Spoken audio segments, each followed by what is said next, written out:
மக்களே நம்ம இப்ப எங்க இருக்குன்னு பாத்தீங்கன்னா நம்ம திருப்பத்தூர் மாவட்டம் ஜவ்வாது மலை நம்ம வில்லேஜ்ல வழுத்தலம்பட்டு நடுக்குப்பம் விளையாங்குப்பம் 3 ஊரிலும் ஸ்ரீ காளியம்மன் மத்தியில் அமைந்திருக்கும் ஸ்ரீ காளியம்மன் திருவிழா தான் வெகு சிறப்பாக இப்ப நடைபெற்று இருக்குது.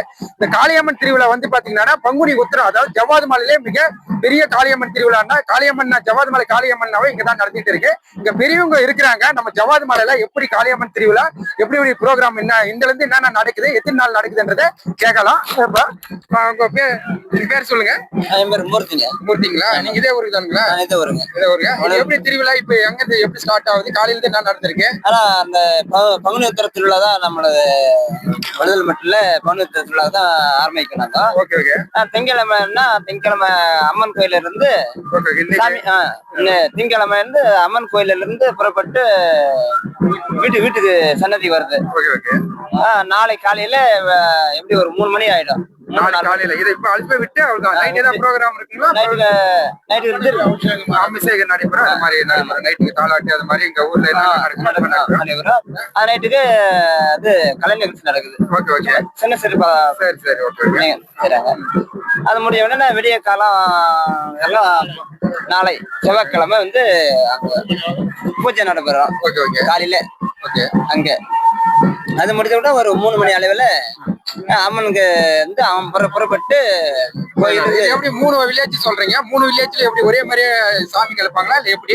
ஆமா, நீங்க வந்து முன்கூடியே கிளம்பும் சாமி. Okay okay. ஒரு 40 நேரத்துக்கு முன்னாடி வழுதல்மட்டில சாமி கிளம்பும். Okay okay. அப்புறம் நடுக்குப்பம் விளாங்கப்போம். Okay okay. இங்க இருந்து சாமி ஆலயத்துக்கு வரணும்னு சொன்னா 1 hour 2 hour பிடிக்கும். சரி, 3 ஊர் சொல்றீங்க. இன்னொரு சித்தூர் ஒரு அது எப்படி அங்க எப்படி வர வைக்கிறாங்க? அது எதுக்கு அங்க வர வைக்கிறாங்க? இங்க வந்து காளியம்மன். Okay okay. காளியம்மன் சொன்னா அவருடைய அண்ணன் பகவான் சொல்லப்பட்டது பெருமை கோயில் சித்தூர்ல கட்டியிருக்காங்க. Okay okay. அது காலத்து பரம்பரை. அது பரம்பரையா அந்த சாமி ஆண்டவன் சாமி வழுதல்மட்டி வந்தாதான் பூஜை முடித்து விட்டு அப்புறம் சாமி எல்லாம் சேர்ந்து சாமி இப்ப வந்துடுச்சுங்களா? இல்ல நாளை வரும். நாளை 10 மணி அளவுல வரும். 10 மணி அளவுல வரும். வந்து இப்ப 3 வில்லேஜ்ல ஒரே டைமா நம்ம கிளப்பி. ஆமா. அங்க எவ்வளவு நேரத்துக்கு? அங்க ஒரு 5 மணி 6 மணி. 5 மணி 6 மணிக்கு வந்து சாமி வந்து 3 ஒரு சாமி ஓகே ஓகே. நைட்டுக்கு என்ன ப்ரோக்ராம்? தெருக்குத்து இருக்குது. சாமிக்கு ஏதாவது பூஜை? ஆமா, நைட்டு ஃபுல்லா அவசரம் பண்ணி 12 மணி தாலாட்டு முடிஞ்ச அப்புறம் அந்த நைட்டுக்குள்ள வந்துட்டு காலையில புதன்கிழமை காலையில இழந்த உடனே அம்மனுக்கு அபிஷேகம் ஆராதனை பண்ணி விட்டு அப்புறம் பொருள் வச்சு நம்ம எல்லாம் வீட்டுக்கு ஒரு கிடாய் வீட்டுக்கு ஒரு கிடாய். ஆமா, அரிசின் வந்து கூட கோடி பக்தர்களுக்கு அந்த நைட்டு எப்படி சாமி அங்கே தங்குமா? சாமி அந்த நைட்டு சரியா 6 மணி அளவுல வீட்டுக்கு புறப்படும்.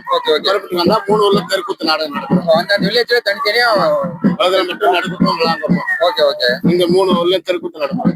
ஓகே. சாமி வந்து ஆலயத்துல எடுத்தா அதோட காளியம்மன் திருவிழா முடிஞ்சிடும். Okay okay. ஓகே. இப்ப நம்ம பார்த்த மக்களே ஒவ்வொரு நைட்டும் ஒவ்வொரு ப்ரோக்ராம் சொல்லியிருக்காங்க. இன்னைக்கு வந்து பாத்தீங்கன்னா வழுதல்மட்டில வந்து சாமி கோயில் சென்றடையும். நாளை வந்து பாத்தீங்கன்னா 3 வில்லேஜ்ல ப்ரோக்ராம் நடக்கிறோம். அதுக்கப்புறம் பாத்தீங்கன்னா நாளை இரவு வந்து பாத்தீங்கன்னா நம்ம காளியம்மன் கோயில திருப்பி தெருக்குத்து நாடகம் நடைபெறும்னு சொல்றாங்க. நாளை மறுநாள் வந்து பாத்தீங்கன்னா நம்மளுக்கு வந்து ஆடு வெட்டுதல் இது மாதிரி நம்ம ப்ரோக்ராம். அன்று இரவு வந்து பாத்தீங்கன்னா நம்ம 4 வில்லேஜ் சாமியும் காளியம்மன் கோயில்ல இருந்து வழுதல்மட்டுக்கு வில்லேஜ் வந்து சென்றடைந்து அந்த 3 வில்லேஜ்லயும் தெருக்குத்து நடைபெறும் நினைக்கிறாங்க. நெக்ஸ்ட் வீடியோ வந்து உங்களுக்கு அப்டேட் பண்றேன் என்னென்ன நடக்குது. தேங்க்யூ மக்களே.